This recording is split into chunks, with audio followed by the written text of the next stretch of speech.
አብይ ጾም ራሱን ችሎ በሰዓት ብቻ ሳይሆን በአመጋገብም ጭምር ይለያል። የአብይ ጾም የመጀመሪያው ሳምንት እንደምታውቁት ዘወረደ ማለት ነው። እስከ ምሽቱ 12 ሰዓት ድረስ ነው የሚጾመው። ከቅድስት እስከ ሆሳዕና ያለው እስከ 11 ሰዓት ነው።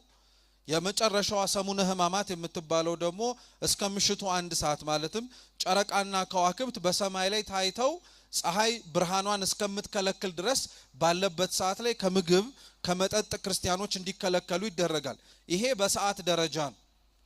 ጾሙን በሚጾሙት ጻዋሚያን ደረጃ በአመጋገባቸው ደግሞ ስንመለከት በጣም ለጸኑትና ይህንን ጾም በረከቱን በስጋም በነፍስም ለማግኘት ለሚፈልጉት ደግሞ በአመጋገብም ደረጃም ለምሳሌ የበረቱና የጸኑ ደረቅ ዳቦና ጨው ብቻ በመመገብ እና ውሃ በመጠጣት ያሳልፉታል። ይህንን ሁሉም ሰው ሊያደርገው ላይችል ይችላል፣ አይሆንምም ጭምር።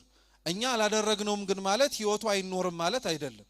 እኛ አልፈጸምነውም ማለት ህይወቱ አይደረስበትም ማለት ግን አይደለም። ይህንን ግን እያደረጉ የጾሙ ያደረጉት የፈጸሙት አበው እናቶቻችንም ጭምር አሉ። ስለዚህ በአጽዋማት ደረጃ አብይ ጾም በአመጋገብም ሆነ በሰዓትም ጭምር ይለያል ማለት ነው።